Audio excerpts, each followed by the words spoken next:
Hey butterflies, how are y'all doing today? Welcome back to Alchemy Doctress with me, Doctress Monica Nicole. I am happy to have y'all here with me on today. This is part 2 of a 3-part video series that Spirit gave me this morning to record, but they were meant to be recorded in 3 different parts because everyone may not relate to all 3 of them. It may just be a couple, so go with the ones that you feel that, you're aligned with. And so if you are guided to this one, this is your message. Okay, our spirit puts us in the place of what we need to hear, and the thing is that we may not have the eyes or the heart or the ears to understand how it relates to us at that moment now. And a big part of that is because sometimes we go into situations with a one-track mind, and this message is getting into the sense of you're in a current, like, what is that hanging? Baby, the spider's been making some real interesting webs lately, okay? But you're in the process of like a leadership training, okay?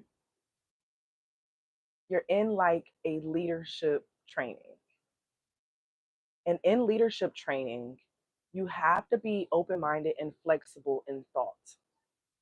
So when you're a leader, you're dealing with different personalities, different types of people who come with different types of ideas and different, all that jazz. And oftentimes, where a lot of leaders fall short at is that they have this one track mind of how they approach everything and everyone. Okay.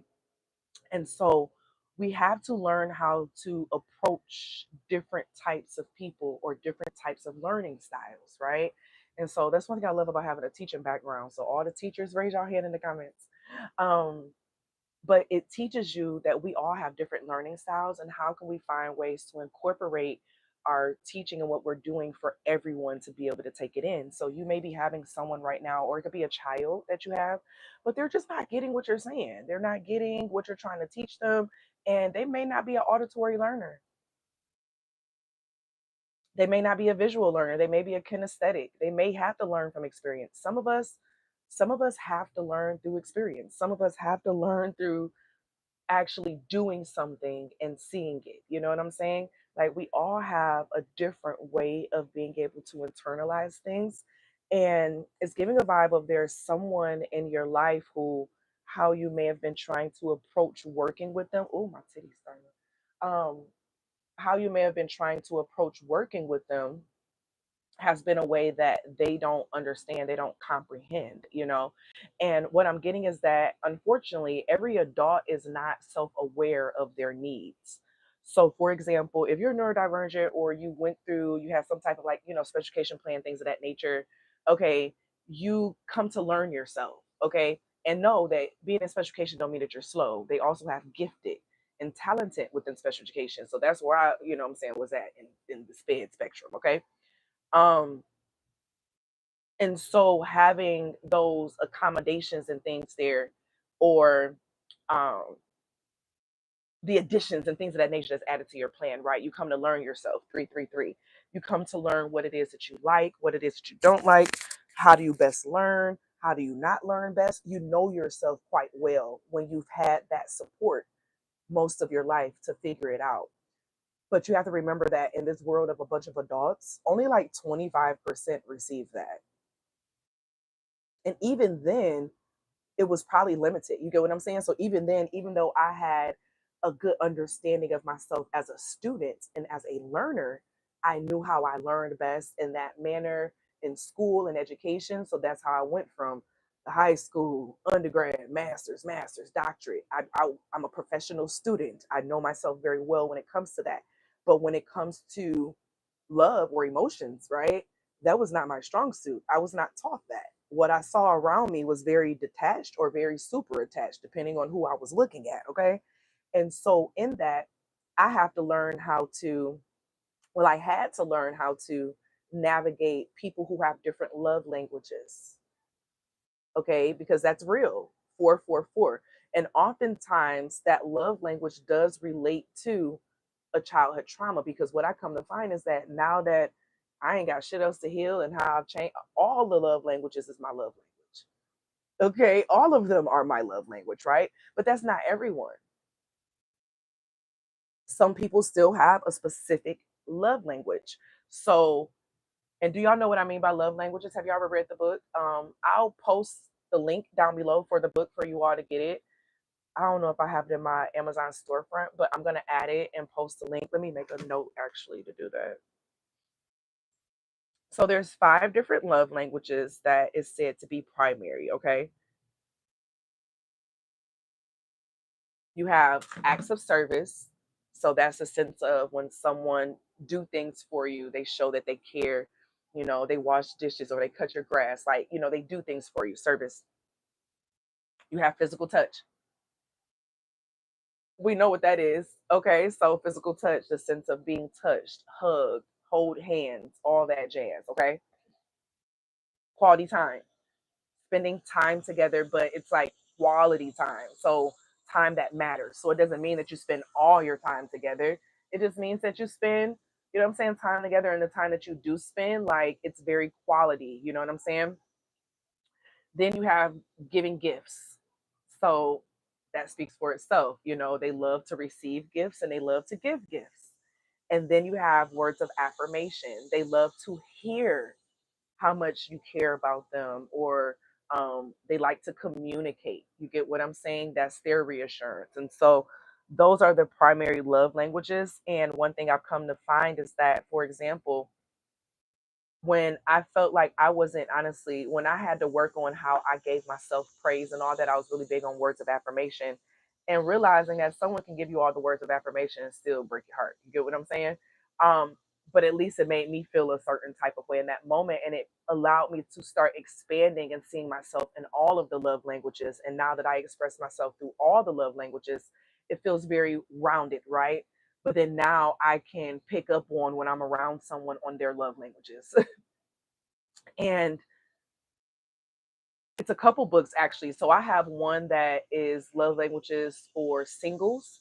Then I have the regular love languages. Then they have one, it's like for professional, like something, something, something. It was 3 of them, but I know I have 2 of them in there, but it's 3 different editions. Like he made them into different editions for different settings and things of that nature. They even have one like for teens. And so this is just giving the vibe of, as you are moving into like this next level leadership training and whatever it is that you're building for or doing, you're learning how to reach different types of people and show up for different types of people, or understand how different types of people function, how different types of people move, what it is that they desire, what they like. You get what I'm saying? So that as you are in this leadership position, you're able to show up how you need to show up for people to be able to hear you. Okay. Now, make sure you're not doing things just to be liked, what I'm saying, just to seem nice and things of that nature. You want to be very intentional um, with all of this, for sure, for sure. Be very intentional, because it can be easy to fall into the trap of doing things just for a perception. You get what I'm saying? You don't want to get caught in that aspect of performing. You know what I'm saying? Because once you move into the role of performer, situations are much different after that. Okay. And so you're going to notice that a lot of the types of situations or things that you've been in has been putting you in this place of like training to prepare you for what's next, what's going on next in your steps of life. You know what I'm saying? And it's so freaking beautiful. Like, if you only see how all of this is truly going to benefit you in the long run, I got to keep making sure that my mic is on. But if you truly see how much this is going to benefit you in the future, then you will be like, oh my gosh, you get what I'm saying? Like, this training of what you're going through, as you're allowing yourself to learn, as you're allowing yourself to be more open minded and broad with like perception, you're also opening your frequency up as being more understanding to new frequencies. You get what I'm saying? And so as you allow yourself to be open and giving that understanding energy to new frequencies, it's like your net then gets bigger. Okay. And so a lot of you all are getting ready to get promoted to like a leadership position, or you're preparing or like in training for a next level leadership position. And with you being in this training for this next level leadership position, it's like these are all skills that are going to be very beneficial for you while you are there. Okay.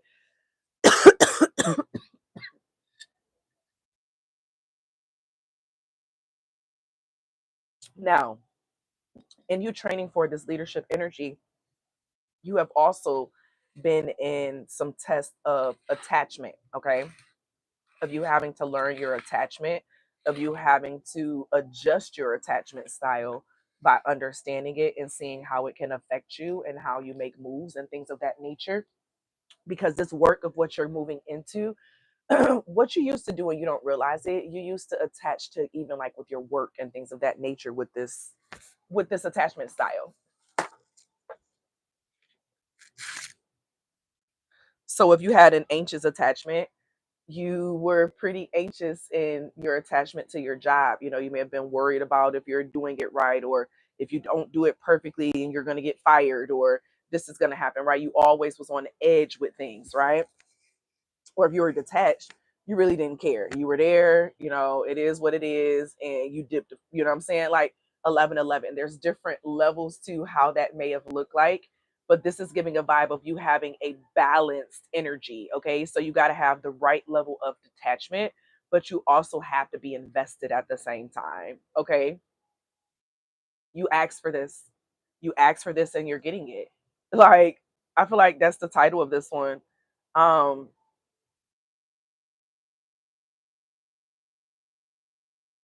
you asked for this and you're getting it. And so, what you need to understand is that your brain is very strong, your mind is very strong, your words are very strong. Okay. And so, you have been receiving everything that you have been putting out into the universe to receive. Whether you realize it or not, you have been receiving everything that you have put out into the universe. Okay. It's just that you may have not noticed it because of how it was packaged. And so 1212, as you are open, that's divine leadership, baby. As you open your mind up to these differences and these different perceptions and mindsets, you're also opening yourself up now to new understanding. Okay. It's like, you know how you being attached to different people or different spaces, it opens your accessibility up to new levels. You get what I'm saying? It's like you unlock a new level. And that's what this is giving. It's unlocking a new level for you, um, that you've been seeking, that you've been wanting. Okay. So let me read 1212 because, and I have a link to my angel number book down below for anyone who's interested in it. But angel number 1212 appears when your spirit guides want you to know that you have been given divine authority and a leadership over an area of your life.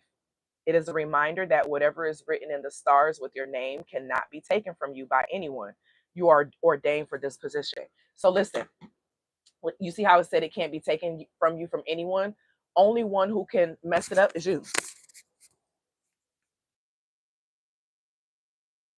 Only one who can mess it up is you. So with you understanding that you're your worst enemy within anything, it's like just be more open-minded. Don't be so anxious. Don't be so fearful. Go with the flow. Let there be healthy detachment, healthy attachment, okay? Communication, balance, respect. You know, I know one thing with me, I didn't realize that my primary management style is micromanager.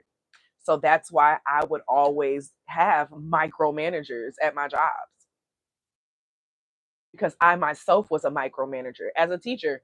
Oh my gosh. That's why I put so much extra work on me because I did so much with my kids. And in a way, it kind of felt like a micromanage. Right now, they loved it, of course, because you can't fail when you have, as a child, having someone there to, you know, but you also want to be able to teach leadership within them.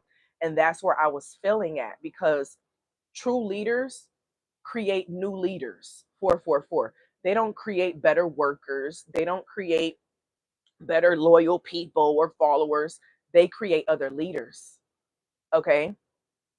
So in the micromanaging, all I'm doing is teaching them how to micromanage, right?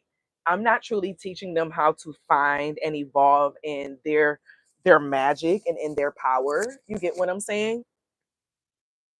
Let me try to do this.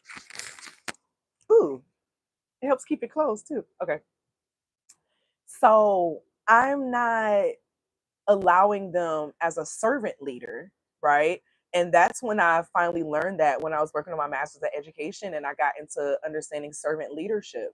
Um, and understanding it's like, no, you get in the field with them, but you're teaching them how to be a leader from the ground up. It's not from the top down. And that's the type of leadership that creates a loyalty, but then also progress. Once I learned those skills and applied those in my classroom, oh my gosh, my special education students scored a level 5 on testing. Okay, all of my students grew at least 2 grade levels in math. Once I understood that aspect, you get what I'm saying, of teaching them how to evolve from the ground up and increasing their confidence. They're my babies. Okay. I done started a new dang on Instagram that's private. One of my old students that found it. I'm like, how y'all be finding me? I be trying to run from y'all. Okay. I told my babies they were my retiring class, and I meant it.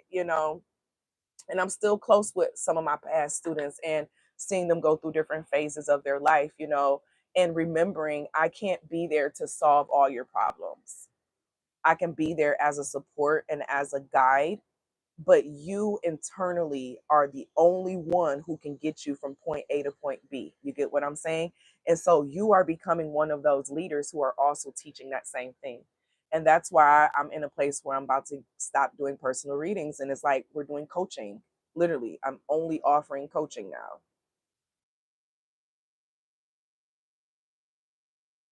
I want to free up that time and energy. You know what I'm saying? Because this season, a lot of people are seeking that guidance to help them get better in those areas of their life. You get what I'm saying? To create those different deliverables. I've seen what it does with my clients now. So it's just like, no, like, let's go into that. And so, for anyone who was wondering why I was giving up personal readings, is because I want to put more time and energy into coaching clients. And so, it's not just me giving you the answers and the energy. Now, there's nothing wrong with someone who wants that too, right? I'm not saying that, because I still have personal readings in the membership area with the Cash App, right? But it's one of those of, let's sit down and let's get you all the tools where now you are the leader and the guidance. You get what I'm saying? That's where we're going to. You ain't gonna have to buy no more personal readings after that. You feel me? And so this energy, um, allow yourself to shift into this new world that you asked for. You asked for this, so here it is. Here it is. Be the student, take it in, learn it all, and master that shit. Okay. I love you all. This was message 2 of a series of 3 that I felt called to do. So I'm about to go and do the 3rd message now. None of these messages are going to have notifications. So that's how you know it's going to be for you. Okay. But I thank you all for being here. And as always be real, always be true. Don't be afraid to do what your higher self and your spirit team is calling for you to do. Period. Make sure to check out all the links and things down below for the books and all that jazz. I love y'all, and I'll see y'all later. Bye.